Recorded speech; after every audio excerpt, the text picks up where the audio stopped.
Wow! Scientists have found a lost city beneath Egypt's pyramids. And it's incredibly large, bigger than the biggest target you can imagine. Underground chambers, passageways, and vertical structures. Scientists have no idea what purposes they serve. But let's start from the very beginning. Italian and Scottish scientists studying the Pyramid of Khafra discovered something that looked like secret tunnels under 3 pyramids. This find might change what we know about ancient Egypt. The expedition, called the Khafra Project, was led by Corrado Malunga from Pisa, Italy, and Filippo Biondi from the University of Strathclyde, Scotland. Their mission was to focus on exploring Khafra's pyramid, the second largest on the Giza Plateau. Scientists uncovered a massive structure beneath the Pyramid of Khafra. Could it be an ancient Egyptian underground city? The experts analyzed the data they had and came to the conclusion that 8 large vertical structures could be hiding beneath, possibly wells or shafts. They extend a staggering 6,500 feet across. Imagine placing 2.5 Burj Khalifas on the ground, one after another, and you get the sheer size of this find. These shafts also plunge nearly 2,000 feet underground.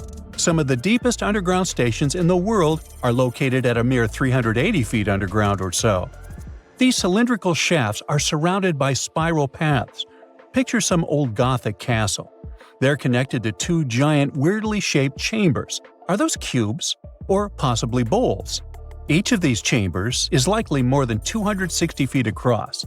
Now, even though we know about the structures now, no one has figured out their original purpose yet. Want to hear something even more shocking? Okay then. The team is almost sure that similar access points can be found under all 3 pyramids. In other words, all of them might be linked by a hidden system of underground tunnels, chambers, and passages.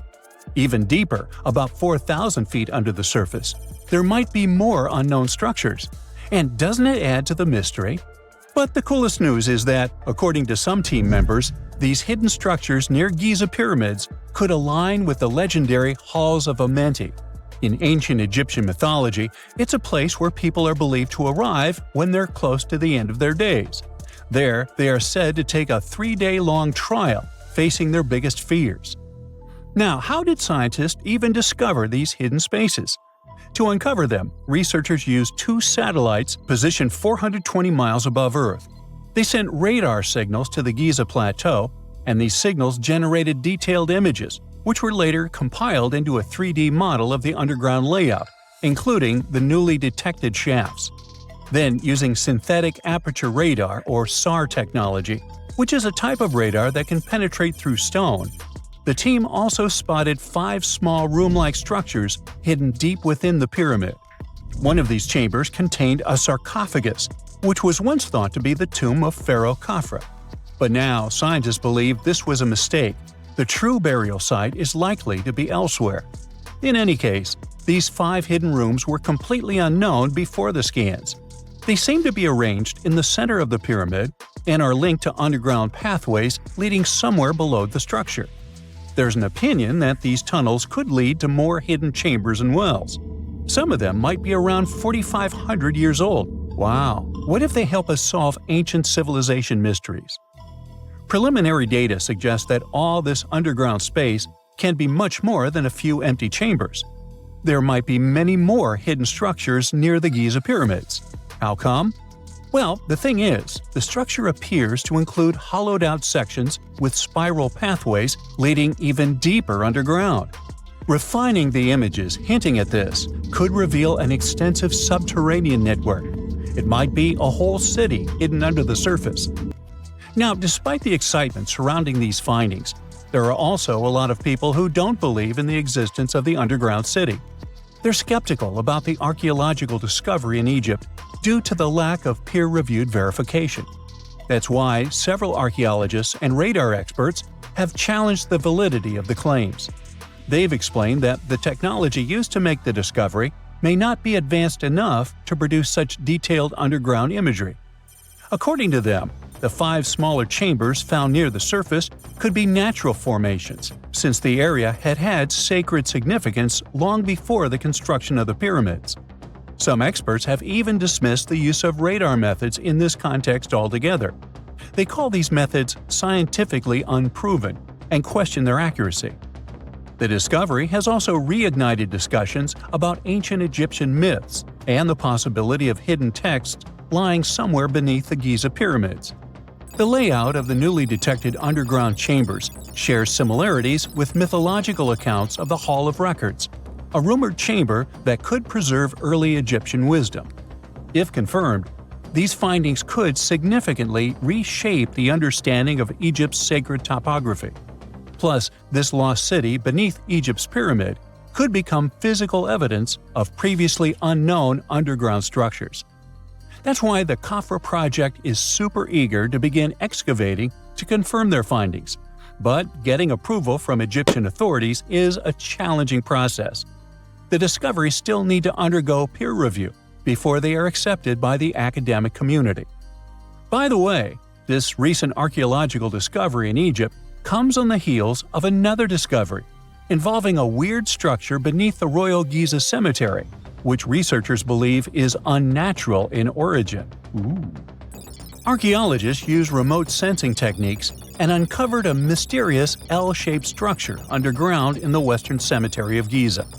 This area is known to house burials of royal family members and high-ranking officials. Many of the tombs in the cemetery have above-ground mastabas, rectangular stone or mud brick structures with flat roofs. But there is an area in the center of the cemetery where there are no above-ground structures. To investigate this unexplored region, the team used electrical resistive tomography and ground-penetrating radar. ERT works by sending electrical currents into the ground and measuring the resistance to detect remains. As for GPR, it sends radar into the ground and maps the structures based on the radar's return. The team found an anomaly about 6.5 feet beneath the surface. It appeared to be an L-shaped structure measuring at least 33 feet in length. The readings suggested that the structure had been backfilled with sand after its construction. This made the team hypothesize that it could be a mix of sand and gravel, or possibly an air void. This anomaly was classified as a highly resistive structure, which meant it didn't occur naturally.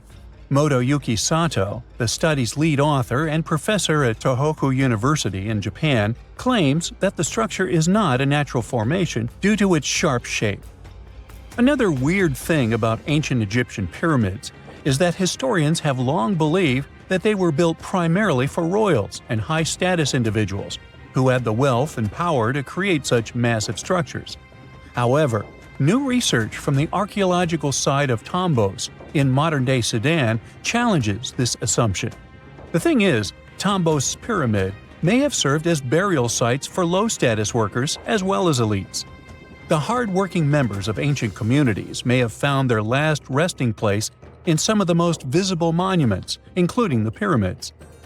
Located along the Nile River in the ancient region of Nubia, Tombos became part of Egypt after its conquest of the area around 1400 BCE. That's when Egypt established the site to strengthen its colonial control.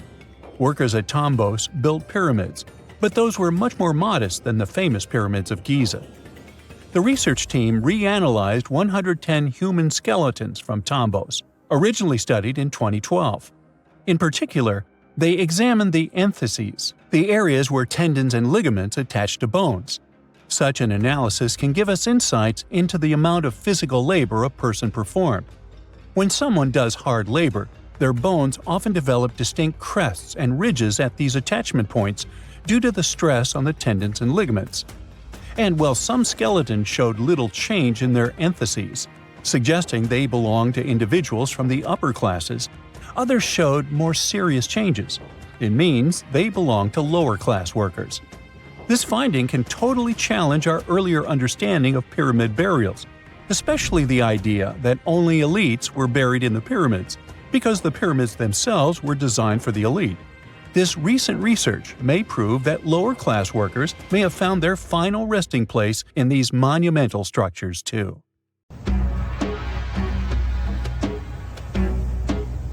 This is not a dune set. This is a very real desert in Niger. Jado was probably built by the nomadic Sao people and is filled with ksars, which are fortified houses made of salt and clay, with giant walls and secret passages. Located deep in the desert, it was once a vital stop for trans-Saharan caravans, but is now a hotspot for smugglers and bandits. The site has been off-limits since 2002 due to its dangers. The origin of the Khazars remain a mystery. No archaeological studies have been conducted, leaving many questions unanswered. Even today, shifting sands reveal and conceal parts of these ancient ruins, fueling local speculation about what might still be hidden beneath the desert. Speaking of connective tunnels, scientists were blown away by the discovery of lava tubes in Saudi Arabia. These underground passages form when molten lava cools down. Researchers believe that ancient nomadic groups may have utilized these tunnels to survive the super harsh desert climates. While excavating the tunnels, archaeologists uncovered artifacts, rock art, and skeletal remains.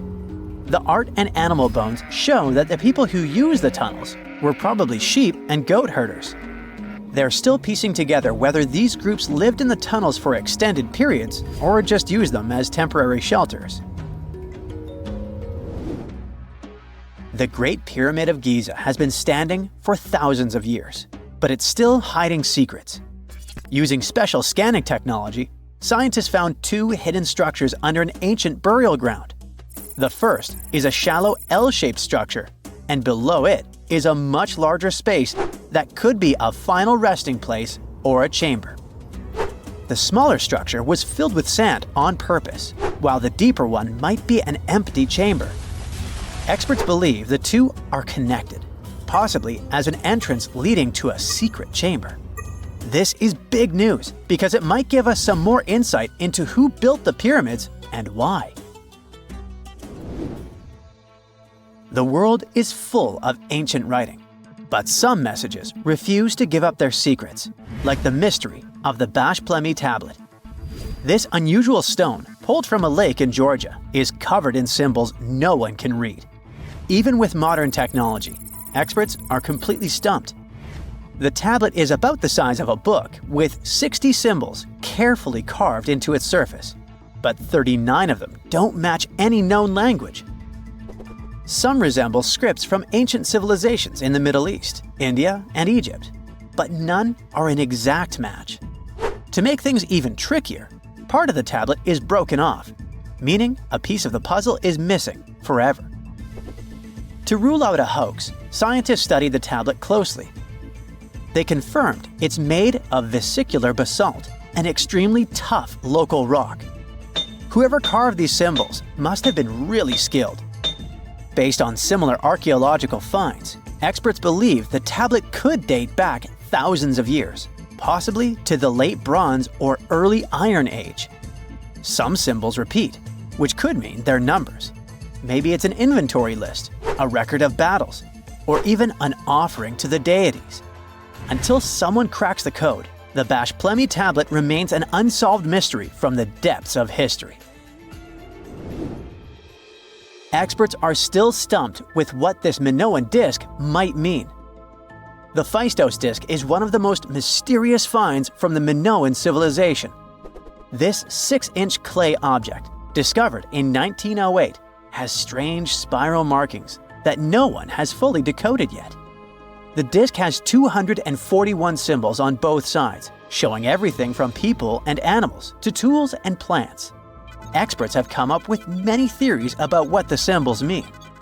Some think it's an early form of Greek. Others suggest it's a prayer or a hymn. And some even believe it could be a letter from a king in Anatolia to a Greek ruler. Let's see who will be the first to figure this out. It's always a fun day at an archaeologist's office when they find something as big as a 2,000-year-old marble head. A French archaeologist mission went digging inside an old medieval house near Alexandria in Egypt and found a statue's head depicting an old, possibly ill man. This statue dates from the last Egyptian dynasty before it became part of the Roman Empire, and the site where it was found is associated with the likes of Cleopatra and Mark Antony. For archaeologists, even the smallest finds at this site means a lot. You've heard of Lucy, right? The Australopithecus that was an early ancestor for us humans. Well, scientists found some of her species' footprints somewhere in Tanzania. The so-called Laetoli footprints are over 3 million years old. The trail stretched 88 feet and has about 70 footprints, left behind when a bunch of early humans walked across some wet volcanic ash. What's cool is that these early humans were already walking on 2 feet, like us, not all hunched over like apes. The close spacing of the prints shows they probably had short legs and a shorter stride than we do today. In an ancient Egyptian temple, archaeologists uncovered a shrine unlike any other, a place dedicated to falcons and 2 mysterious deities. One deity had a falcon's head, while the other wore a crown with a sun disk and cow horns. But the most baffling discovery was an inscription that read, "It is improper to boil a head in here." At the heart of the shrine, there are 15 headless falcons carefully arranged on a pedestal, likely as offerings to the falcon-headed deity. One theory suggests the birds were boiled first, perhaps to pluck their feathers, before being placed in the shrine, following the strange rule carved into stone. Archaeologists also found a 13-inch iron harpoon nearby. Its true purpose remains unknown, although the shrine also held remains of fish, mammals, and bird eggs, suggesting that the rituals may have included feasting. And speaking of ancient Egypt, meet Hathor. Scientists named her after the ancient Egyptian deity of motherhood, music, and singing. This wooden statue, housed at the Metropolitan Museum of Art, was thought to be just a beautiful artifact, until a surprising secret was uncovered. Using an X-ray machine, experts found a mechanical operating system inside it, with pulleys and axles connecting her shoulder to her left leg. When activated, the system made her hand raise and lower, an engineering marvel from over 3,000 years ago.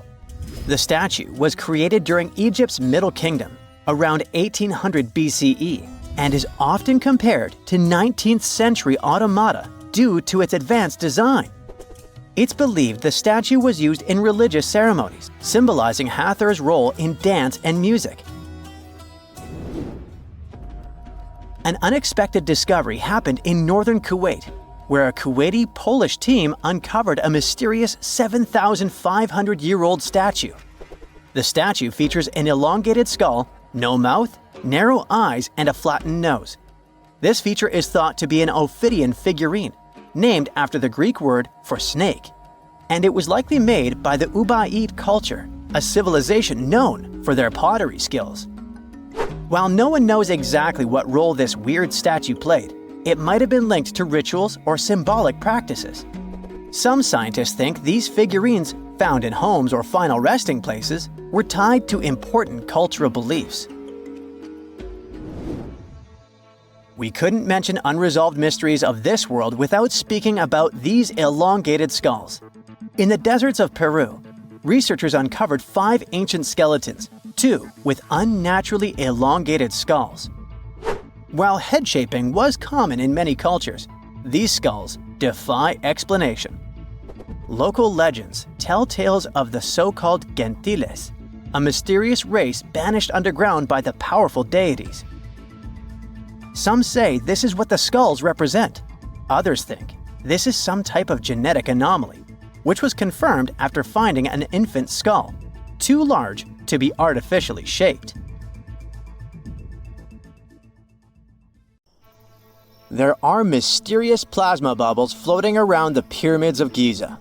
As bizarre as that might sound, let's get one thing clear right off the bat. There's nothing extraterrestrial going on here. Plasma bubbles are those weather anomalies that form in a layer of Earth's atmosphere called the ionosphere. This is an invisible layer surrounding our planet that stretches roughly from 50 to 400 miles above Earth's surface, right at the edge of space.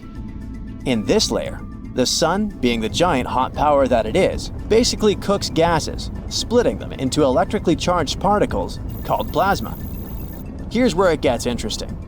At night, especially near the equator, these charged particles get disturbed, and when a bunch of them suddenly vanish at the same time, it forms what we call a plasma bubble. Imagine it like a big empty pocket where the plasma is missing or its quantity is lowered, but it's only considered a plasma bubble if this phenomenon occurs on a large scale, typically around 62 miles in size. If you're already packing your suitcase for Egypt and have put binoculars to look at the tips of the pyramids, I'm sorry to say that we can't see these plasma bubbles with the unaided eye. It's all happening way above our heads, completely invisible to us. Scientists need to use special equipment, like the Latitude Long-Range Ionosphere Radar, or LARID, to detect these bubbles.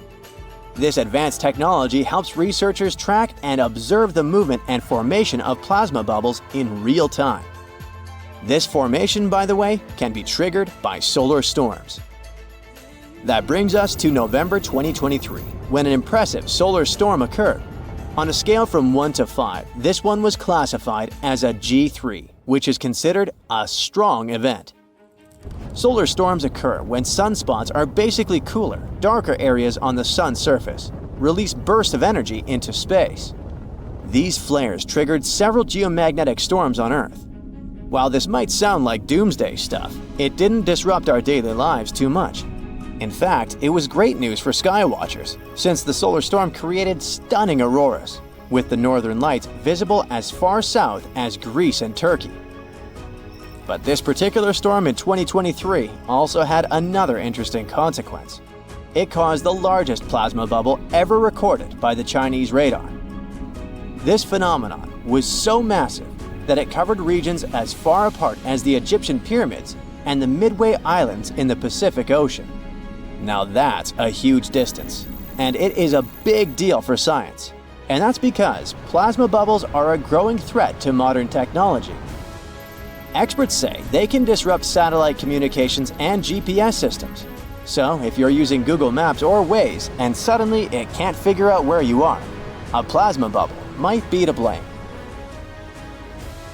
Great, we now know what's going on with those bubbles, detected above the pyramids of Giza. But things get even weirder inside this ancient construction. Apparently, the Great Pyramid of Giza has the ability to concentrate electromagnetic energy within its interior. A couple of years ago, a group of researchers decided to see what would happen if they took this ancient architecture and hit it with radio waves. I mean, waves that are similar to the kind your phone uses, but on a much larger scale, up to 1,900 feet long. But since they couldn't just start blasting radio waves at the actual pyramid, they did the next best thing: computer modeling. Using these simulations, the researchers discovered something incredible. The Great Pyramid can actually concentrate electromagnetic energy within its internal chambers, as well as underneath its base, where an unfinished chamber is located. By concentrate, I mean something like trap it.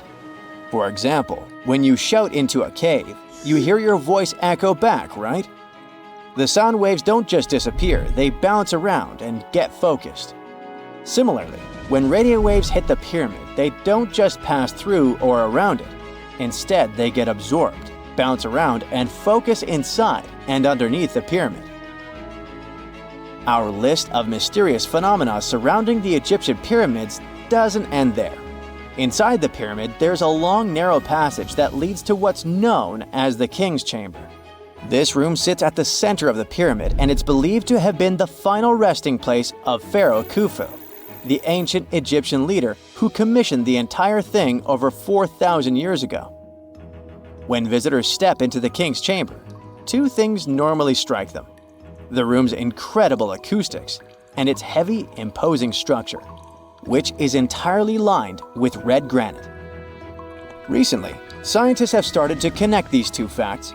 Some researchers now believe that the King's Chamber might be able to catch or pick up sound energy generated from other parts of the pyramid.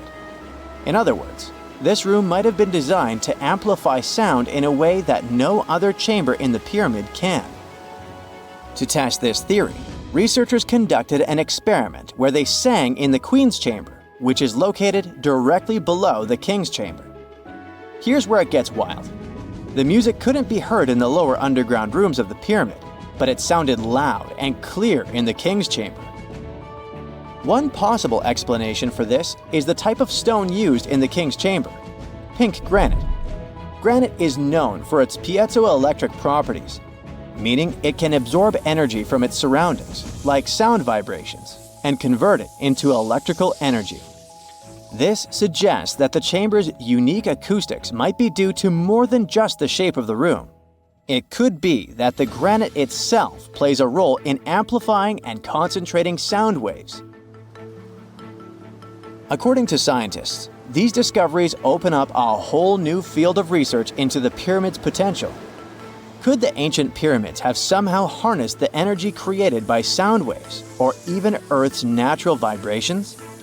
It might sound far-fetched, but considering the granite's piezoelectric properties are well documented in modern science, it's not entirely impossible. Who knows? Maybe we've only just scratched the surface of what the pyramids were truly capable of. Speaking of just scratching the surface, there's even more to think about, like how the pyramids ended up in such a perfect location. It seems the builders lined up the Great Pyramid with the cardinal points, meaning its sides are almost perfectly aligned with the four main directions: north, south, east, and west. There are many theories about how they did it, but one study suggests that Egyptians might have used the fall equinox to achieve this perfect alignment. During the equinox, the sun rises and sets directly in the east and west. It probably made it easier for builders to use the sun's position as a guide. By watching the sun during this time, they could make sure the pyramids were positioned just right. If we think about all these strange things about the pyramids, I mean their perfect alignment, the ability to concentrate radio waves, and the materials used in the chambers that might generate electrical energy, could the real purpose of the pyramids actually be much more complex than just being tombs? Well, Nikola Tesla thought so. It is said that the famous inventor and engineer was kind of obsessed with the Egyptian pyramids, and he wondered if they might actually be giant energy transmitters.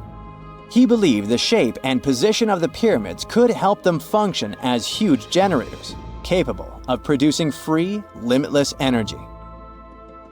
Some researchers agree with Tesla and believe that these massive monuments might have been designed as giant power plants.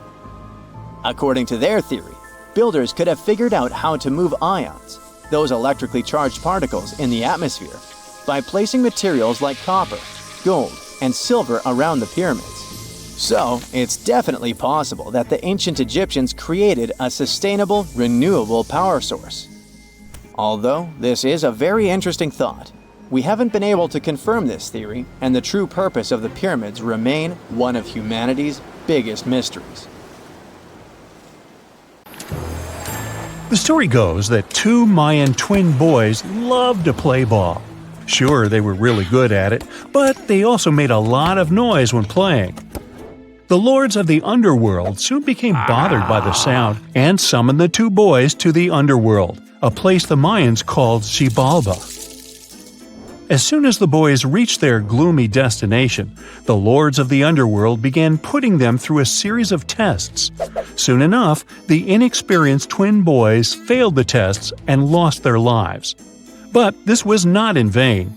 This sad event resulted in the appearance of a beautiful fruit tree. Soon enough, a young woman saw a beautiful fruit on this tree and reached up to pick it.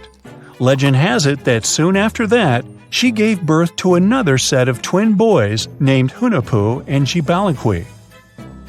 Just like their ancestors, these twins were great ball players, but they were equally as loud, and the lords of the underworld became annoyed again. They decided to ask this pair of twins to come to play a game in the underworld, hoping to get rid of them too. When the twins arrived, the Lord sent them through a number of frightening places. The first one was the House of Gloom, which was very dark.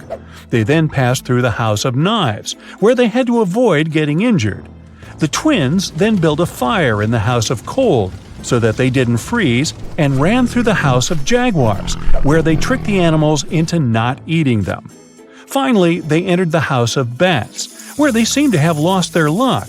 One of the bats managed to run off with Hunahpu's head. The lords then challenged the twins to play ball with them, but the boys were clearly at a disadvantage. Gibalanqui placed a turtle on Hunahpu's shoulders to make up for his lost head, and they began playing. As the lords became distracted by an animal near the court, Gibalanqui stole his brother's head and placed it back in its place. Much to the annoyance of the lords, the twins were now able to tie the game. Hunahpu and Gibalanqui continued to perform a series of tricks for the lords of the underworld. One of them involved Gibalanqui injuring Hunahpu and then bringing him back to life. The lords were so impressed by the twins' performance that they asked them to do the same trick on them.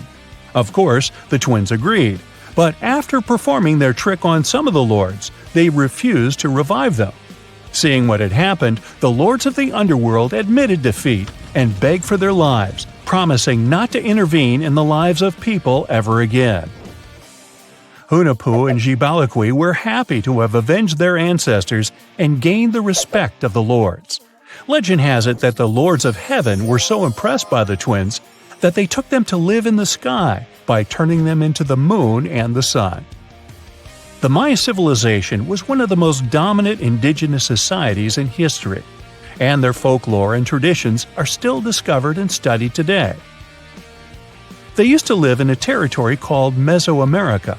It was made up of modern-day Mexico and parts of Central America like Guatemala, Belize, Honduras, Yucatan Peninsula, and El Salvador.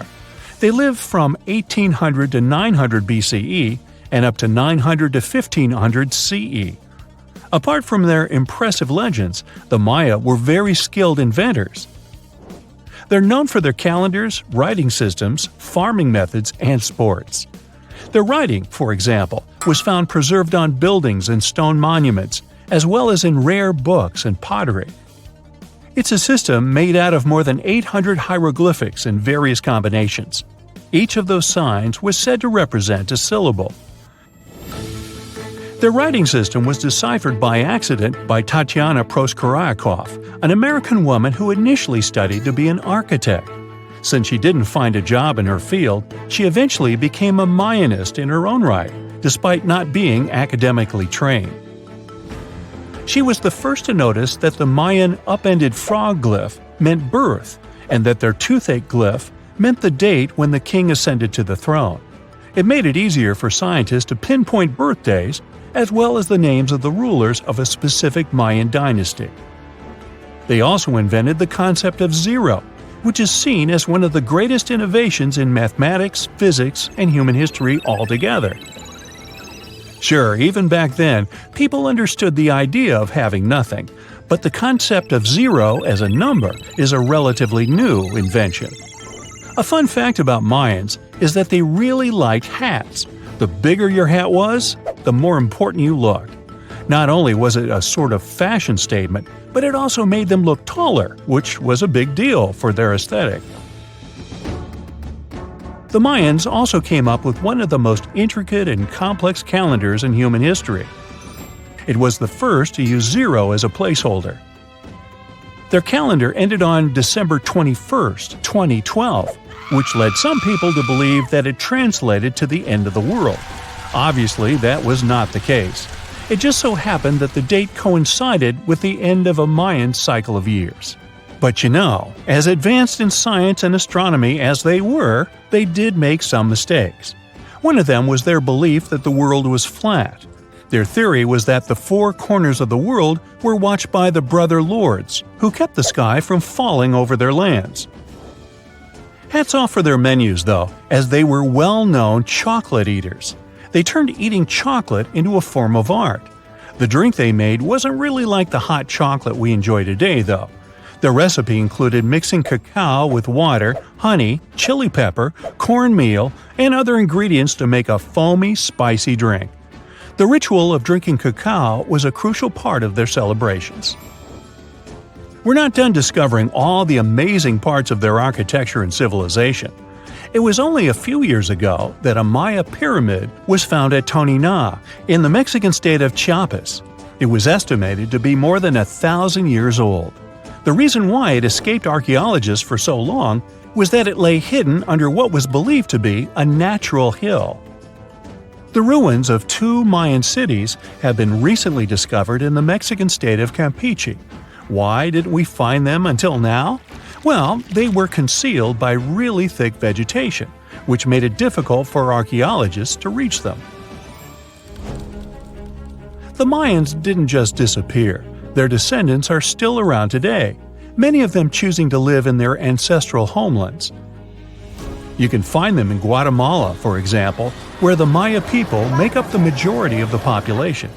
Overall, the Maya ethnic group contains people that speak different Mayan languages, such as Yucatec, Quiche, Quechua, or Mopan.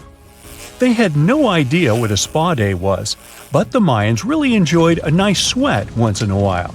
Sweat lodges were discovered around ancient Mayan sites. They were built out of stone or adobe. These rooms were an essential part of their cleansing and healthcare rituals. One of the earliest sweat lodges was found in Quello in northern Belize and appeared to date back 3,000 years. One of the most important parts of the Mayan culture was a ball game which they named Pix. It had both political and spiritual significance. We can see ball courts at important parts of Mayan archaeological sites. The main goal of the game was to pass a rubber ball through a very high stone hoop without using your hands. Basically, it was a combination of soccer and basketball. However, it could have serious consequences. The loser could, at times, even lose his own life. Ooh, high stakes indeed. Because of this game and the need for bouncy balls, the Mayan people were some of the first cultures to use rubber. They made it using natural latex. There were different kinds of rubber depending on what natural substances the latex was mixed with. And that, my friend, is the way the ball bounces. Sorry, but you know me, I just couldn't resist. X-rays are a type of invisible radiation that can pass through our bodies and objects.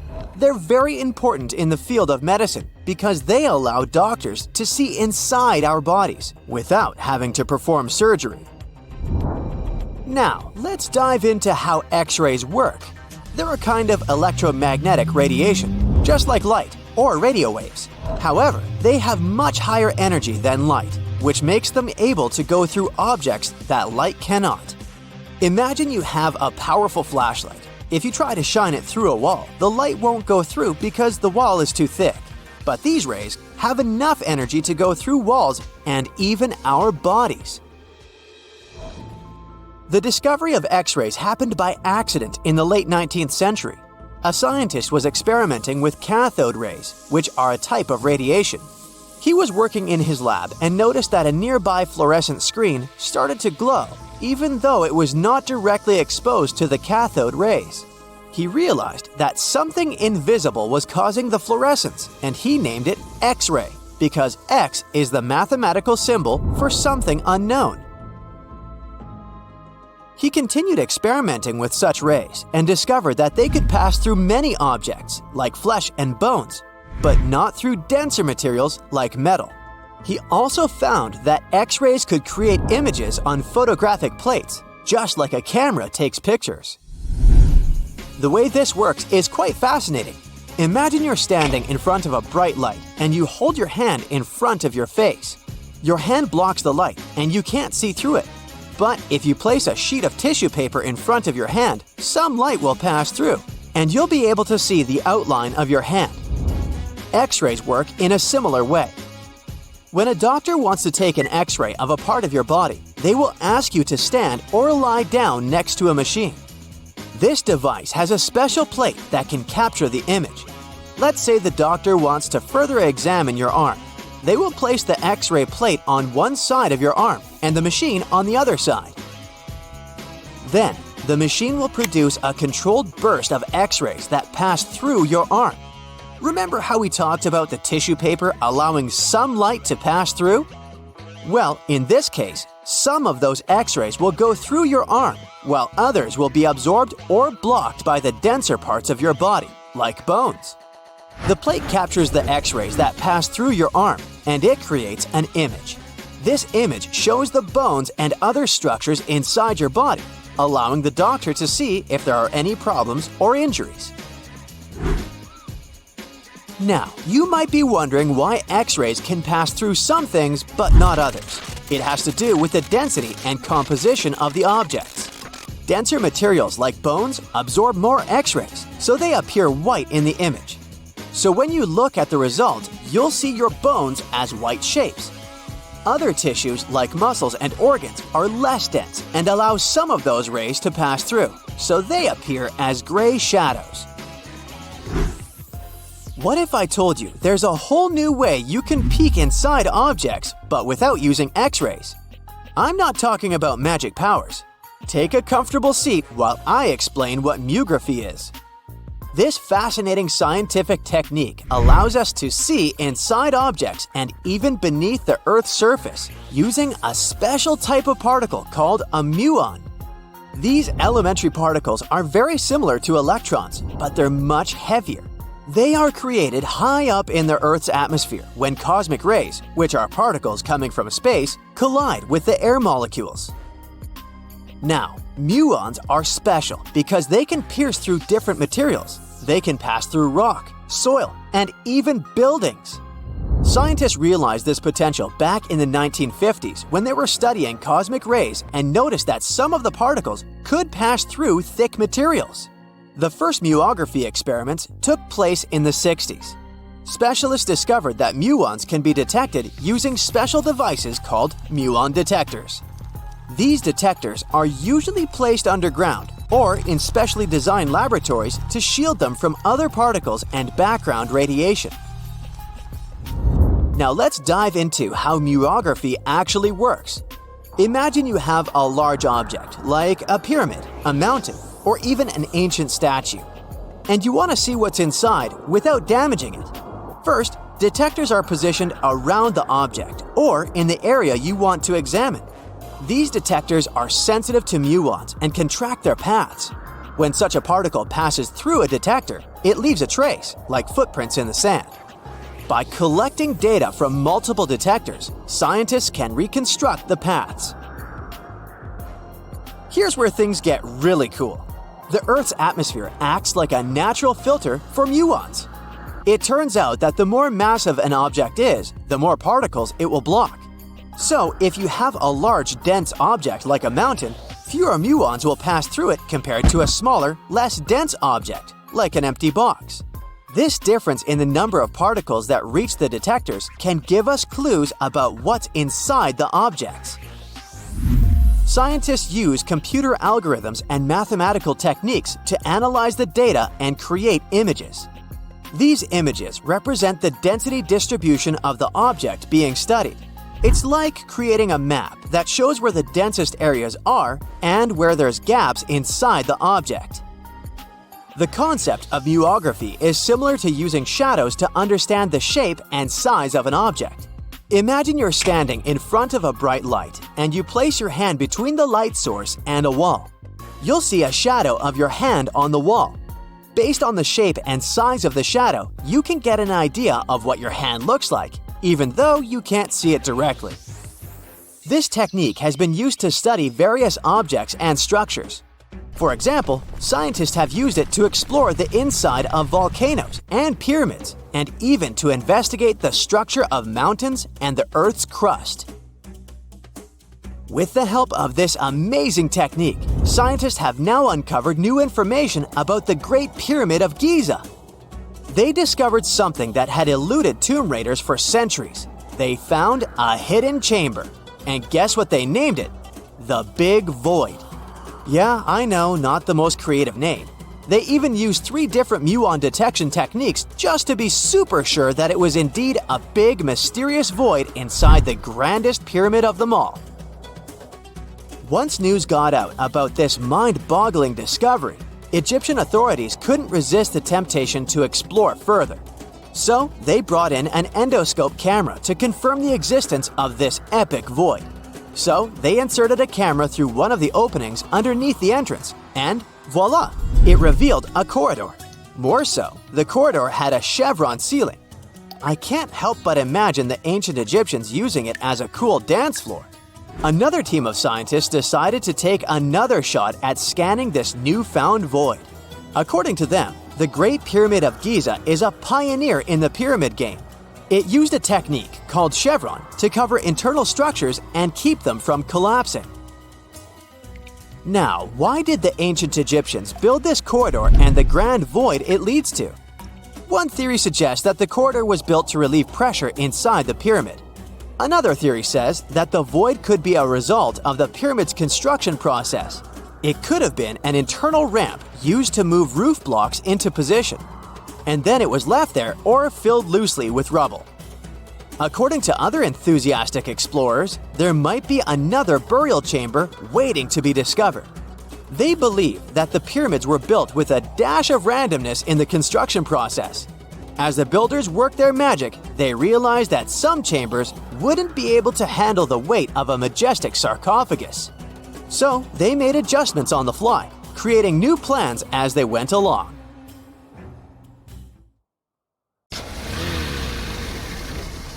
And now we're off to almost 5,000 years ago.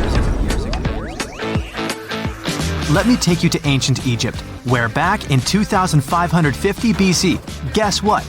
The construction of the Great Pyramids of Giza started. People learned to build cathedrals and skyscrapers, but it wasn't until recently that these massive buildings appeared. It's still a mystery to even modern scientists how these pyramids were built 5,000 years ago. No wonder they are one of the 7 wonders of the ancient world. They're also the oldest of them and the only wonder of the ancient world that still exists in the 21st century. It must have taken a lot of cooperation to build a thing that massive, even for today's metrics. But the Giza pyramids weren't the first pyramids ever. The first one, called the Step Pyramid, was built around 80 years before the first Pyramid of Giza in 2630 BC for King Djoser. It wasn't meant to be extraordinary, but ended up being quite impressive. It was a pyramid of 6 stepped layers of stone. It was 204 feet high, which is as tall as a 19-story building. And it was the tallest building that existed at that time. It wasn't just a pyramid though, it was surrounded by a whole complex of buildings, including even courtyards. In ancient Egypt, people believed in the afterlife, so everyone, especially kings, wanted to make sure they had everything they needed to get ready for it. Here's why the pyramid complex was perfectly supplied with a lot of objects people used every day. The complex included a pyramid and a kind of a palace. Those buildings had many things the king loved and might need one day, like furniture, food, and gold vessels. After Djoser, building pyramids became common practice, but many pyramids weren't finished. It would usually take about 20 years to build one, but many rulers reigned way less than that. Overall, there are more than 100 pyramids. The most famous pyramids are the Great Pyramids of Giza. The first one and the biggest one was built for Pharaoh Khufu, around 2550 BC. Initially, it was 481 feet tall, which is as tall as a 40-story building. The second pyramid was built for Khufu's son, Pharaoh Khafre, around 2520 BC. It's just a bit shorter, usually standing at 471 feet high, a 39-story building. This is the pyramid with the famous statue of the Sphinx. Sphinxes have a lion's body and a human head. They were built to guard important areas. This one has the head of Pharaoh Khafre and is guarding his pyramid, facing the sunrise. The Sphinx is most well known and is one of the world's biggest and oldest statues. Originally, it had red color and did have a nose. It's still possible to see the trace of red pigment by its ears. But no one knows exactly when the nose disappeared. For some time, the Sphinx was sort of hidden underground, being covered with sand up to its shoulders. Luckily, in the early 1800s, an adventurer with a team of 160 people dug it out. The third Pyramid of Giza is the smallest one, being more than twice shorter. Originally, it was 218 feet high, about the height of a 20-story building.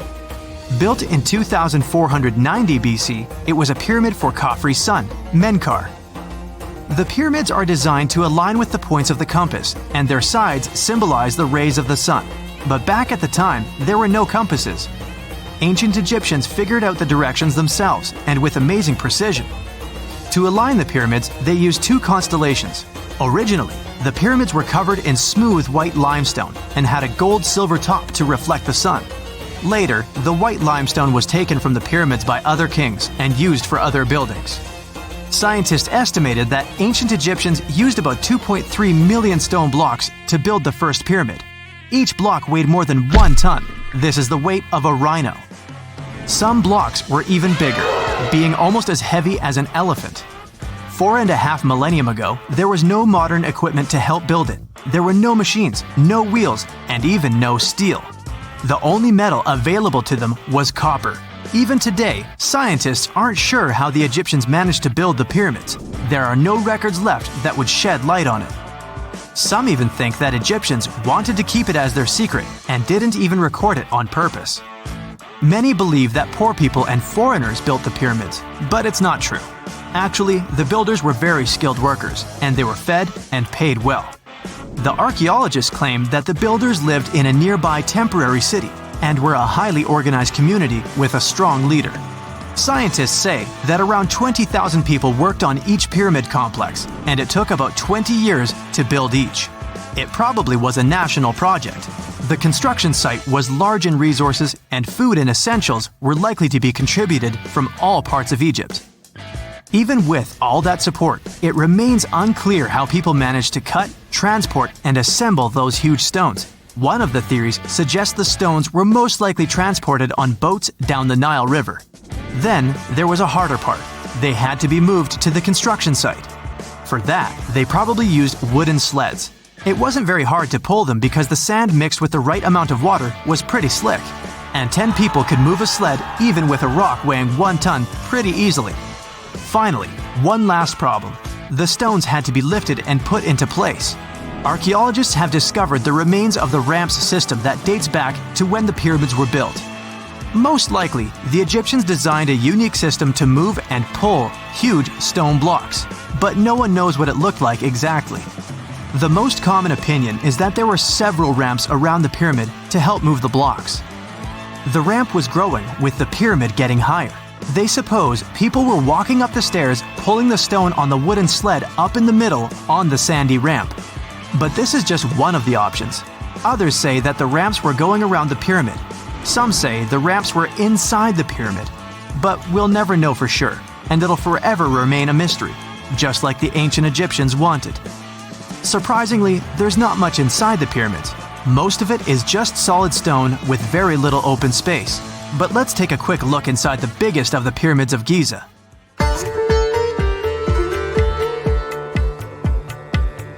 From the entrance, there are 2 stairs, one going down and the other one going up. The descending one takes you to a chamber located underground. That's where the pharaohs are, but not in this pyramid because Khufu wanted to stay higher. The underground room is partly unfinished. The room with Khufu's sarcophagus is called the King's Chamber. It's upstairs and then through the tall and long Grand Gallery. Below the King's Chamber, there's a room called the Queen's Chamber. There are no queens though, and no one is sure why the room is called this. Unfortunately, none of these have any hieroglyphs on the wall. They're just bare. If you want to see them, you should go to the other rooms that are decorated. Those pieces of art are depictions of ancient Egypt's culture and daily life. The texts allow researchers to study their language and grammar. Sadly, the treasures that once were here in the pyramid are long stolen. From that room, there are several tunnels for an unknown purpose.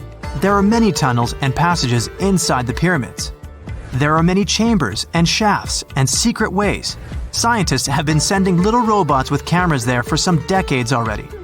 And the robots did discover another chamber a bit upstairs with hieroglyphs on the walls. But even today, much of the pyramids is still unknown, and there's no so-called building plan of the pyramids. Egyptians did create a mystery no one can crack for 4,500 years already. Scientists recently started to X-ray the pyramid to learn what's inside it without entering it and its narrow, mysterious tunnels. It's 1898, and you're taking part in excavations in Saqqara. This place, not far away from Cairo, is full of ancient tombs and pyramids. You're in your Indiana Jones mood and hope to find something really phenomenal to become famous. Gold, manuscripts, treasure maps, mummies of famous pharaohs. Wait, a wooden bird? You're really disappointed as it looks like a regular toy. An old one, but still. Little do you know that years later, someone would propose that your bird was actually an ancient monoplane. So the artifact, nicknamed the Saqqara bird, is made of a sycamore tree. The birdie has a wingspan of just 7 inches and weighs around 40 grams. A perfect original souvenir from Egypt, I would say. It's over 2,000 years old and looks pretty plain, without any carvings of feathers or other intricate ornaments. It has a beak and eyes though, which makes our find look like a hawk, the emblem of the deity Horus. Its tail is rather unusual as it's squared, looks weirdly upright, and it seems like the sunken part of it was the place for a now missing piece. Humans love solving a good mystery, so there have been several attempts to explain the use of the birdie. First, quite simply, is that it was a ceremonial object. The second idea is that it was a toy for a child from some well-off family. It could have been some sort of boomerang, which was a popular concept in ancient Egypt. Then there was a theory that the bird had been used as a weather vane. But this one has been debunked as the figure doesn't have any holes or markings, except for the one made at the museum in Cairo to fix the exhibit on a stick. So there was no way to hang it in the past. Almost a century after the bird was found, Egyptologist Dr. Khalil Masiha proposed a new theory that it could have been a model of a monoplane. He believed the bird was missing a horizontal tailplane. Otherwise, it had its wings set at a right angle, similar to that of modern planes. It could have worked to generate the aerodynamic lift necessary for flights. Dr. Masiha also claimed that it was common at that time to place miniature models of technological inventions in tombs. So, did the ancient Egyptians really invent the plane in 200 BCE? That would make the Wright brothers, who are considered the inventors of aviation, really upset. They made one of their first flights only in 1903. There's just one way to know for sure, and that is to test the model. But you know, the ancient museum in Cairo would unlikely let one of their cherished exhibits fly around like a toy. That's why glider designer Martin Gregory built a similar model, this time of balsa wood, and concluded that even with the missing tailplane, the plane wasn't much of a flyer. Case solved? Not really. This didn't sound convincing enough to the History Channel, so they invited an aerodynamics expert to build another replica of the bird. He tested it in weather conditions similar to those in Egypt and was impressed with the little plane's abilities. So, if they did invent the prototype of a plane back in the times of pharaohs, it would be a good example of an oupart. That's an out-of-place artifact, an object that's way ahead of its time in terms of technology or history. And the Saqqara bird isn't the only example of such a revolutionary concept. In 1901, a group of divers retrieved the Antikythera mechanism from an underwater shipwreck near the Greek island of Antikythera. It's been dubbed the world's first analog computer, and it's currently dated around 100 BCE. The bronze mechanism could tell the position of the sun, moon, planets, and stars, as well as the lunar phase, the dates of upcoming solar eclipses, and even the speed at which the moon moves through the sky. No one's sure who used it and how or where it was made. But it's obvious that it's extremely precise and way too advanced for its time. The first flushing toilets in the world were invented in the middle of the 20th century. Just kidding. The ancient Minoans on the Mediterranean island of Crete and the Indus Valley civilization both came up with this brilliant invention at the same time, around 4,000 years ago. The plumbing and sanitation were so well done that no one managed to design anything better until 2,000 years later. One ancient Minoan lavatory was discovered at the Palace of Knossos. It looks like it had a wooden seat set over a tunnel that directed water from a rooftop reservoir to an underground sewer. Other varieties got water from jugs. Only the super rich people could afford all this glory. So if you wanted to shop for real estate back then, the flushing toilet would be a telltale sign you were in the rich neighborhood. Automated doors became a cool, seemingly new invention back in 1931. But the technology behind them is actually much older. Think the 1st century CE old. Mathematician and engineer Heron of Alexandria came up with a hydraulic system to open and close temple doors. To bring it into action, you need to light a fire to produce heat. There was a brass pot under the fire, half filled with water. The inventor connected the brass pot to containers that acted as weights. When the fire was burning, the water moved into the containers. They went down and pulled the ropes. It was nothing like a supermarket door that opens in front of you before you even have time to think. Heron's door took hours to open, and there was no way to stop the process. That's why they only opened the doors once a day before people entered the temple, to add some mysticism at the temple during ceremonies. Spooky. Looks like the first ever battery was invented in Baghdad around 2,000 years ago. A German archaeologist found this oval-shaped clay jar in 1938. Scientists are still not sure what purpose it served and who exactly invented it. There is a theory that it was used for electroplating objects with precious metals. When they filled it with a weak acid like vinegar, the battery produced around 1 volt of electricity. Another theory says it was a vessel for sacred scrolls. Would you like to buy contact lenses designed by Leonardo da Vinci himself? In 1508, he invented a glass lens with a funnel on one side. You were supposed to wear it with water inside to improve your vision. Sounds a bit uncomfortable, doesn't it? So, around a century later, French scientist René Descartes decided to improve the idea and make the cornea contact the future lenses. Contacts because they contact your eyes, get it? The glass tube with liquid did help improve vision, but blinking was sadly impossible. 2.5 centuries later, new technologies in the glass industry let scientists design contacts that would fit in the eye and even let the wearer blink. Thanks, guys! Still, those lenses were made of heavy blown glass and didn't let the eye breathe. About 50 years later, contacts became plastic, lightweight, unbreakable, and scratch-resistant, but still covering the entire eye. And then, in 1948, an English optical technician accidentally sanded down a plastic lens and figured out they'd still be in place even if they covered only the cornea. Imagine you're living in 19th century London and need to send a message to New York. It would have taken about 10 days to get there by ship. So when delivery time went from days to hours in 1858, it was a true sensation.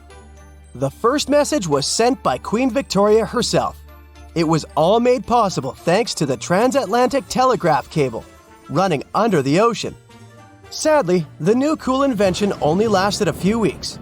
It took years to bring it back to life. The year is 1923. 2 teenagers sneak out of their homes in the middle of the night in Florida City. Rumor had it that an old man was building a rock castle by himself. But every time someone tried to see what the old man was doing, he would stop working. The curious teens managed to sneak into Ed's backyard and saw something they could later describe as magic. They recalled seeing rocks moving around like helium balloons.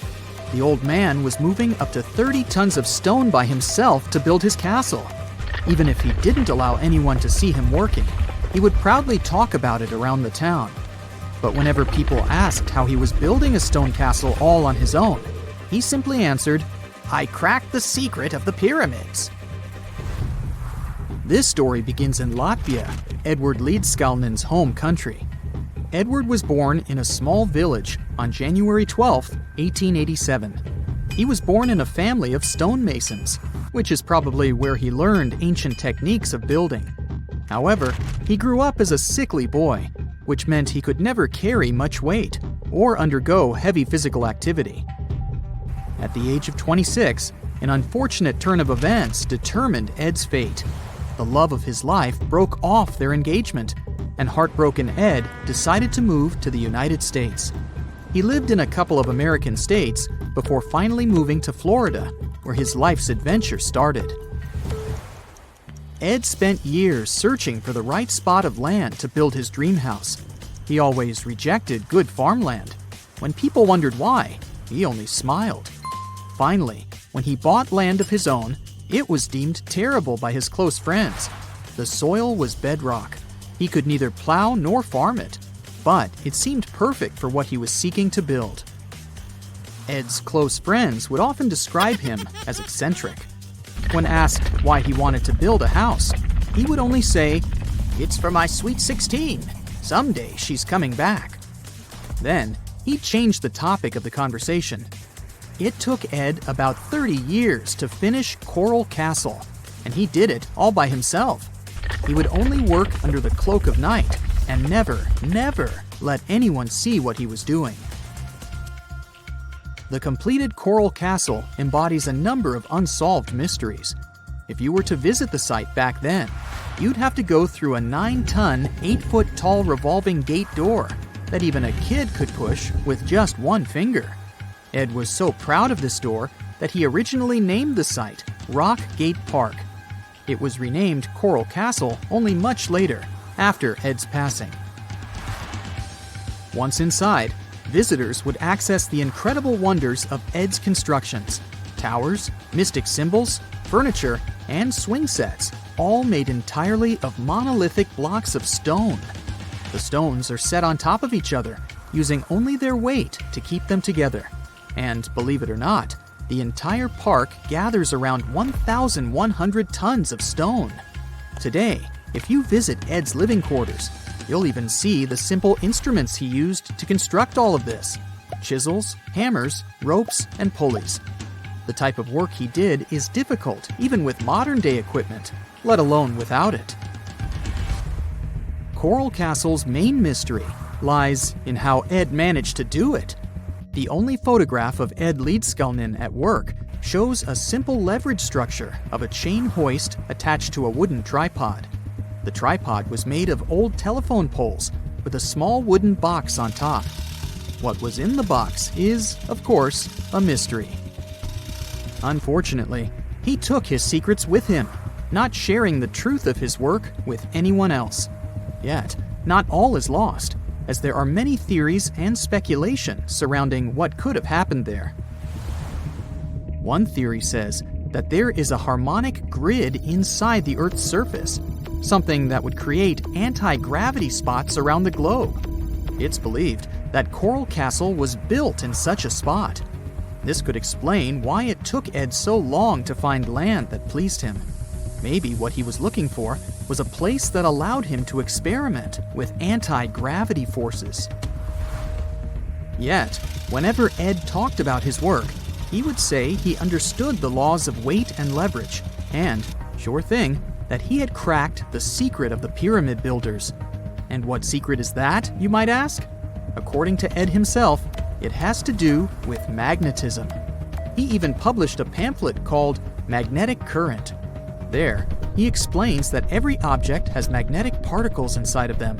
A person just needs to understand where they are located inside such objects.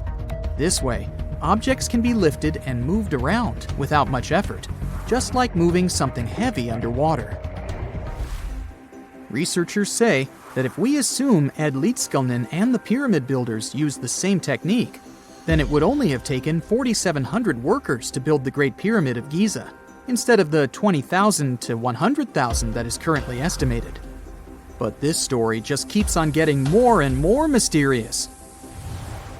In the late 1920s, Ed was finishing the construction of Coral Castle in Florida City. Rumors about his work had spread around town. People said Ed was hiding a stash of money somewhere in his living quarters. One night, a group of men waited until Ed was alone and broke into the castle to rob him. They couldn't find the money and, luckily, didn't harm Ed. But in the following days, he decided that it was best he moved out of that land. Of course, he took more than his toothbrush along with him. Ed decided to move the entire Coral Castle to another land 10 kilometers away from where he had built the park. Legend says he hired a truck driver and asked him to swear secrecy about what Ed intended to do. He asked the driver to look away while Ed loaded the truck by himself, moving all of the rocks without any help. With the truck loaded, Ed and his castle moved to Homestead, Florida, where the park is located until this day. In 1986, a group of engineers from Florida University was called to try to fix the park's gate entrance, the 9-ton revolving door that Ed was so proud of. They arrived with plenty of modern-day equipment, including a 20-ton crane. When the engineers took the door down, they noticed that Ed had used a strange circular stone at the bottom of the revolving door. The engineers couldn't understand how this frisbee-sized rock could withstand 9 tons of weight without breaking into pieces. They sent the rock to the geology department at the University of Florida, but the geologists simply returned the rock, saying they couldn't find a match of this rock in their databases. They couldn't determine its origin. The engineers put the 9-ton gate back into place, trying to use other techniques. At first, it didn't work without the base rock Ed had originally used. So, they had to cut the gate rock to make it work as a revolving door once again, proving that modern-day technology couldn't replicate what Ed had done single-handedly. Fast forward to 2011, and another man claimed to have cracked the code of the pyramid builders and Ed Leedskalnin himself. Wally Wallington, a retired construction worker from Lapeer County, Michigan, has managed to build using similar techniques to those used by Ed. Wallington is known for having built his personal Stonehenge in Michigan. He is said to have used simple machines, such as levers and counterweights, moving around multi-thousand-pound concrete blocks. Unlike Ed, Wallington has shared his techniques with the public. Multiple videos are showing the clever engineering he built from very simple materials. It sure is impressive. The man has moved his entire barn into another property just with the help of simple tools. However, there is no way to prove that these were the same techniques used to build Coral Castle. To this day, the secrets of Coral Castle haven't been unraveled. But hey, we can always keep trying to solve it. Something strange is lurking beneath the sands of Giza, and scientists have no idea what it is. Archaeologists just found a hidden structure near the Great Pyramid using advanced ground scanning technology. What's inside? Nobody knows, but excavations are already underway. The Great Pyramid of Giza is one of the most famous monuments on Earth, but it doesn't stand alone. It's surrounded by an ancient necropolis, a massive royal graveyard filled with tombs and monuments. They belong to pharaohs, nobles, and other high-ranking officials.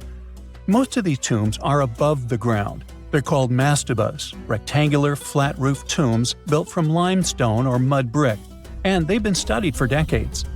But from old movies, we know that these weren't simple graves. They have deep vertical shafts leading to underground burial chambers, where the past was sealed away for eternity. And recently, archaeologists found one curious empty space in the cemetery, a completely unexplored patch of ground.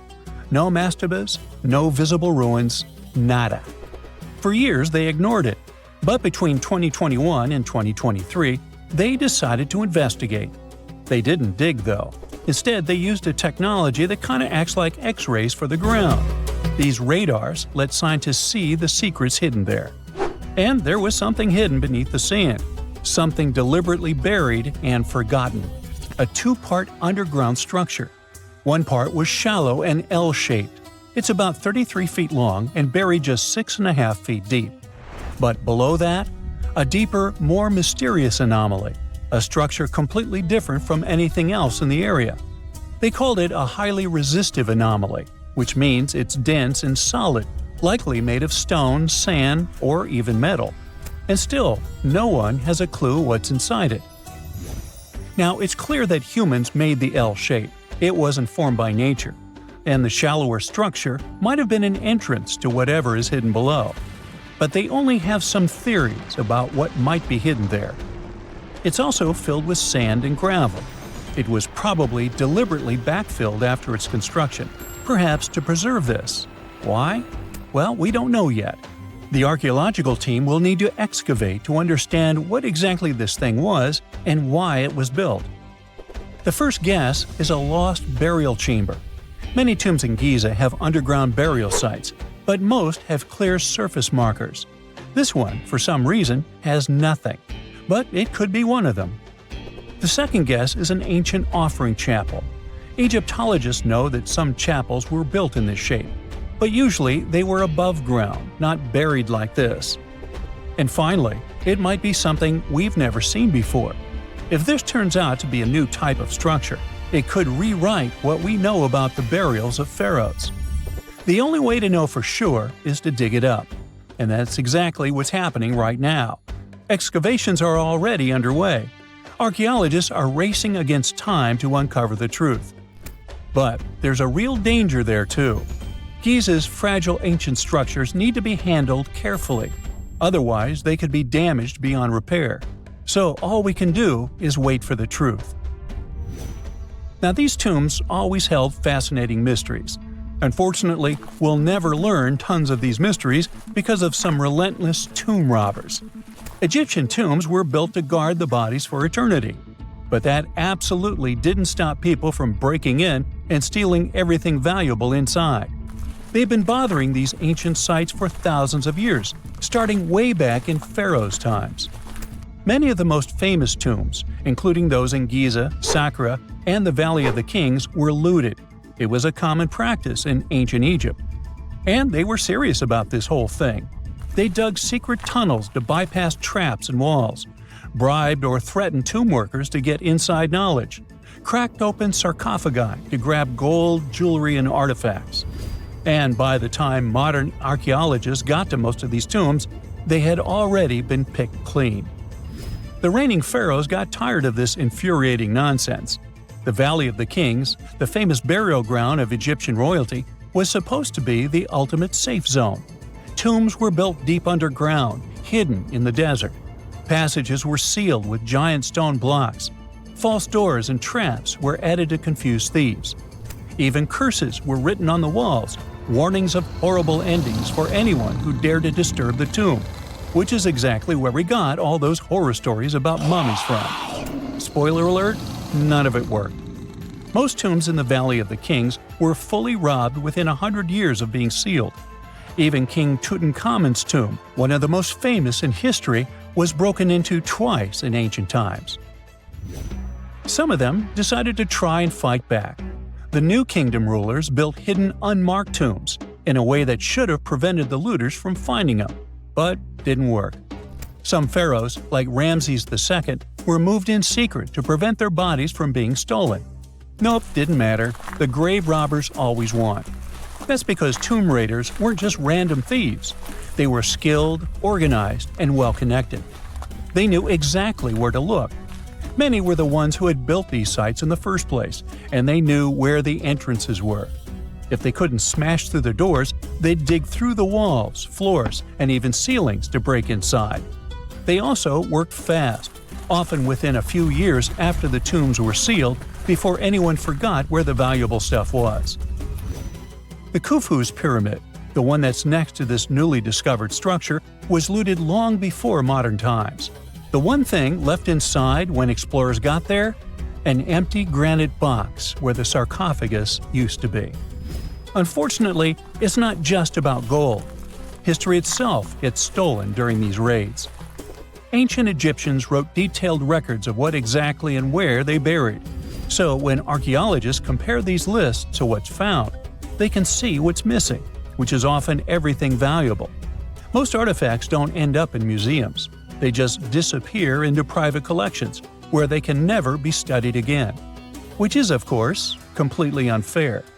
In fact, a few countries have had enough and started passing laws to take historical artifacts back from private collectors. In Italy, if you own an ancient Roman artifact, you must prove you got it legally. China is actively hunting down stolen artifacts, and they must find ways to retrieve it back from the Western collectors. In Egypt, they passed new laws making it illegal for private citizens to own any ancient Egyptian artifacts at all.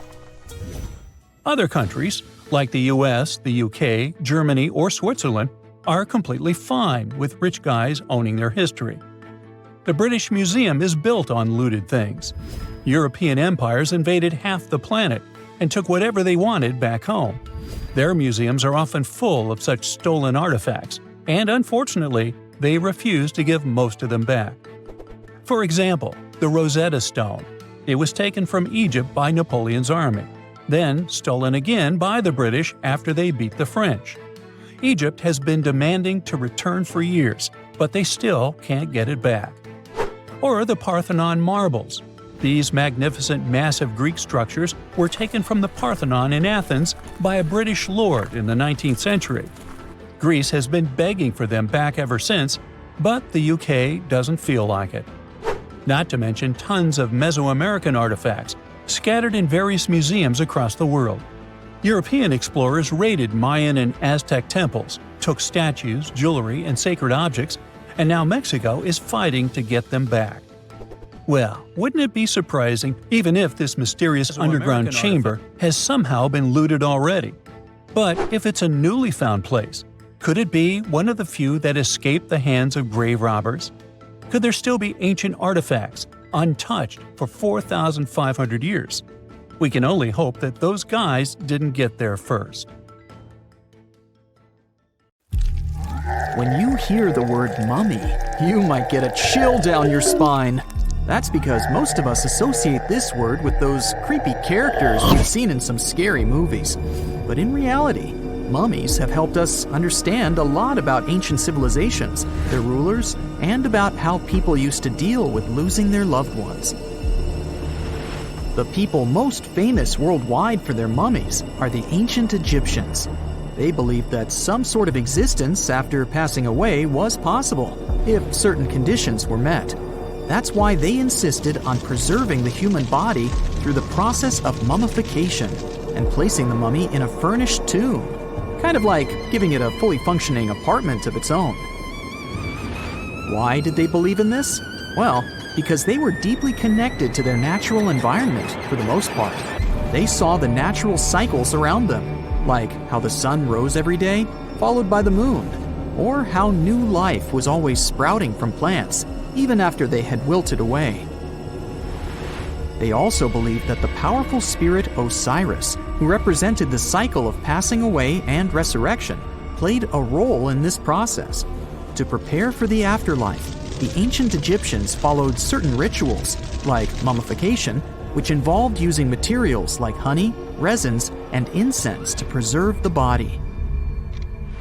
There's no other mummy more popular than that of King Tut. He was a young pharaoh who ruled over 3,000 years ago in Egypt. The problem with discovering ancient royal tombs is that most of such burial sites were previously robbed. People knew ancient rulers had been left with many valuable belongings, so those locations became vulnerable to thieves. When King Tut's tomb was opened in 1922, people were excited because it had not been robbed, like many other previously discovered royal tombs. That's how well hidden it was.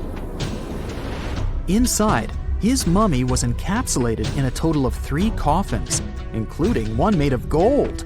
The objects found in his tomb showed us what ancient Egypt was like, and studying his mummy also helped us learn about the culture and practices popular at the time when he passed away. We also learned about his family by looking at his DNA. Scientists were able to discover that he had had a disease called malaria and a problem with his foot that might have made it hard for him to walk. Ramses II was another pharaoh in Egypt who ruled for 68 years, which was quite a lot back in the day. He was known for his expansion campaigns and building projects. Many objects from his time as a ruler still exist today, including a large statue of him. Ramses II was about 6 feet tall and lived to be about 90 years old. After looking at his mummy, scientists concluded that he may have had a medical condition that affected his spine. Now, remember those thieves I mentioned before? They are probably the reason why Ramses II ended up in a plain coffin in a secret collection of royal mummies at Deir al-Bahari, which was rediscovered in 1881. Thankfully, archaeologists were able to identify him because his journeys had been recorded on his wrappings. The process was really tedious too.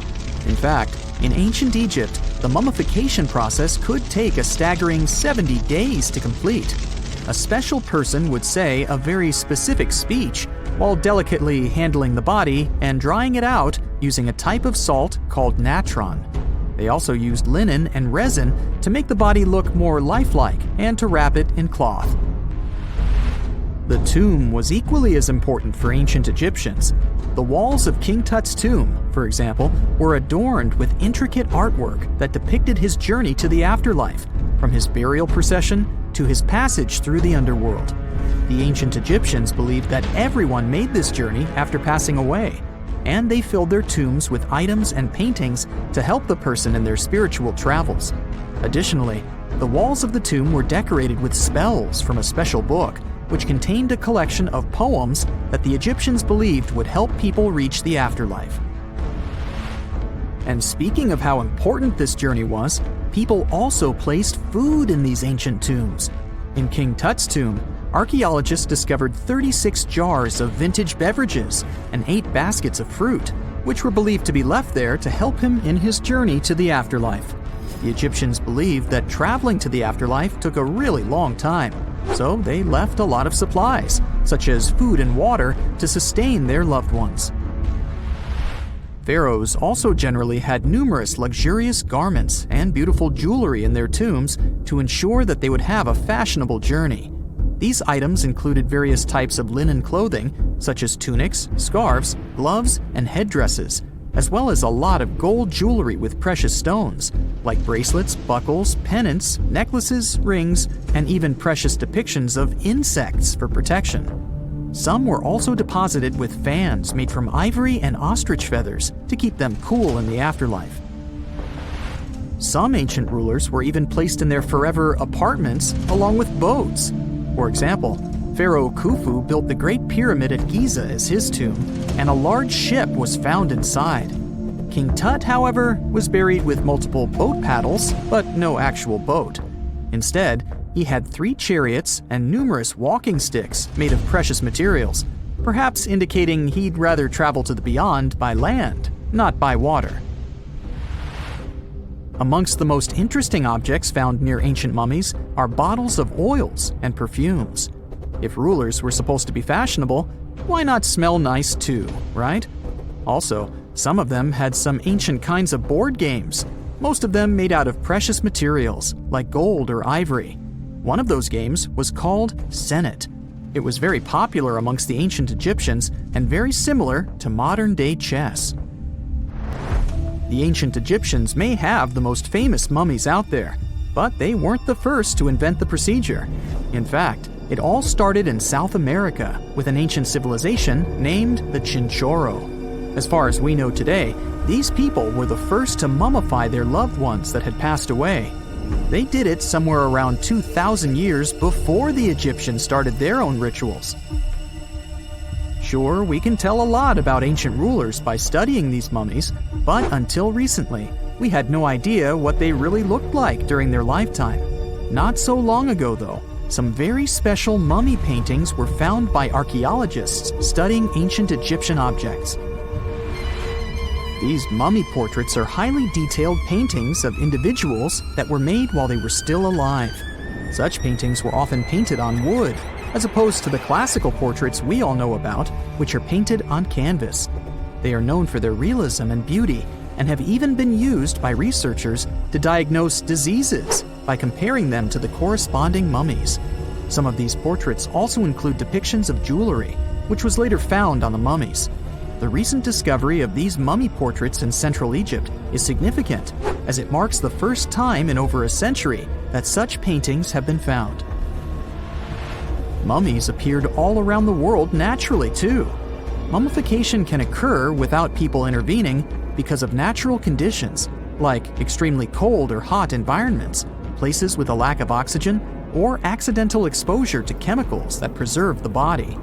These conditions don't allow bacteria to grow, resulting in the body remaining more or less intact. Famous Otzi was one of these mummies. We know today he was a man who lived around 5,000 years ago in Europe.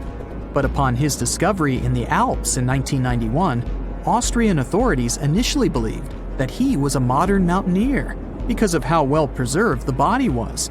However, after the Iceman was removed from the glacier, it was determined that he was actually from the Copper Age. We know that the ancient Egyptians were talented enough to build something as grand as the pyramids, but were they also smart enough to measure the speed of light? There's a theory circulating online that says exactly that. If you look at these two numbers, you'll see that they match completely. The first one is the speed of light in a vacuum measured in meters, and the second one is the latitude of the Great Pyramid of Giza. So, was it done on purpose, or is it just a coincidence? Well, happily, we can tell you that it's actually just a coincidence, not another conspiracy thingy. The Great Pyramid is just one of the many places in the world that share the same latitude. And more importantly, even if the ancient Egyptians had somehow measured the speed of light and chosen to keep it a secret from the rest of the world, they wouldn't have used meters to put it down. Meters were only defined at the end of the 18th century. The builders of the pyramids used a different unit of measure called cubits. 1 cubit is equal to 1.5 feet. Cubit was based on the length of the arm from the elbow to the tip of the middle finger, and it became popular in the ancient world. So if they wanted to impress the rest of the world and set the pyramids at a point that matched the speed of light in cubits, they would have to build their iconic constructions somewhere in Europe. And then the Danish astronomer who first measured the speed of light in 1676 would have been really upset to know that someone had done it centuries before him. So, although they were ahead of their time in many aspects, the ancient Egyptians never measured the speed of light or used longitude and latitude to map their locations. The base of the Great Pyramid of Giza might seem like a perfect square, but it's actually an 8-sided structure, not 4-sided. Each of its 4 sides has a subtle concave indentation that splits it evenly from base to tip. The official version is that a British pilot was the first to notice it in 1940 while flying over the pyramid. He took a photograph that showed shadows highlighting these indentations. Some people think these lines are only visible from above and can best be seen at dawn and dusk during the spring and autumn equinoxes. This has led to a freaky theory that the ancient Egyptians might have designed the pyramids to communicate with something looking at them from above. Now, the Great Pyramid is one of only 3 pyramids that used to have a swivel door. It weighed around 20 tons, but they could still easily open it from the inside. Its precise fit made it nearly invisible from the outside, with no visible latch or handle. There were only slight variations in the exterior stone that gave out an opening. The other 2 pyramids with similar doors belonged to Khufu's father and grandfather. The Great Pyramid also has a hidden void at least 100 feet long that was only found in 2017. We still don't know what lies within the space, what purpose it served, or if it is the only space of its kind. Researchers used the same tech to see through cathedral walls, Mayan pyramids, and even volcanoes. It depends on a natural shower of subatomic particles called muons. They pass more easily through empty space than through solid materials. So if they arrange multiple muon detectors around a structure, scientists can map out its solid and empty areas. A team of scientists placed muon detectors inside the Great Pyramid and allowed them to gather data for months. Scientists have analyzed samples of the mortar used to build the pyramids many times. Although we know its composition, modern technology still can't replicate it. The mortar is mostly made from processed gypsum, but it wasn't used like the cement we use for bricks today. Instead, they used it to support the joints between the massive stones as they were set in place. The estimated amount they needed to construct the Great Pyramid was around 500,000 tons of mortar. The gypsum mortar is stronger than the stones themselves and has held up for thousands of years. Now, all 4 sides of the Great Pyramid are aligned with the cardinal points – north, south, east, and west. According to geologist and engineer Glenn Dash, the alignment is accurate to within 4 minutes of arc, or 1/15th of a degree. The architects managed to achieve this without modern tools like drones, blueprints, or computers. Many researchers try to explain this construction miracle. Maybe they used the pole star or the sun's shadow. Dash recently proposed a new, simpler idea. The Egyptians might have used the autumnal equinox to align the pyramids. It happens twice a year when the Earth's equator passes through the center of the sun's disk, making day and night nearly equal in length. To test his theory, Dash conducted an experiment on the 22nd of September 2016, the first day of the fall equinox. He used a special rod the Egyptians had to cast a shadow and tracked its tip at regular intervals, forming a smooth curve. By connecting 2 points of the curve with a taut string, he created an almost perfect east-west line. Dash noted that on the equinox, the shadow's tip runs in a straight line, nearly perfectly east-west, and with a slight counterclockwise error. There's a similar error in the pyramids. Although his experiment was conducted in Connecticut, Dash believes that the same method would work in Egypt. All the ancient Egyptians needed was a clear, sunny day. They could determine the fall equinox by counting 91 days from the summer solstice. But they left us few clues, and no engineering documents or architectural plans have been found that explain their methods. So they might have mapped shadows, but it's not definite. Now, scientists have long wondered how heavy stone blocks were carried to the pyramid sites, and they might finally have an answer. A research team from the University of North Carolina, Wilmington, has discovered that 31 pyramids are likely to have been built along a long-lost ancient branch of the River Nile. It's now hidden under desert and farmland. For many years, archaeologists have thought that ancient Egyptians must have used a nearby waterway to transport materials, equipment, people, and whatever else they needed to build the pyramids on the river. But up until now, they weren't certain of the location, shape, size, or proximity of this waterway to the site of the pyramids. The group of researchers used radar satellite imagery, historical maps, geophysical surveys, and sediment coring to map the river branch. They believe it was buried by a major drought and sandstorms thousands of years ago. The team managed to go below the sand surface and get images of some hidden features thanks to radar technology. They found hidden rivers and ancient structures running at the foothills of where most of the ancient Egyptian pyramids lie. The discovery of this extinct river branch helps explain the high pyramid density between Giza and Lisht, in what is now an inhospitable area of the Sahara Desert. Now, Egypt isn't the only country with the most pyramids in the world. The champion's title here goes to its southern neighbor, Sudan.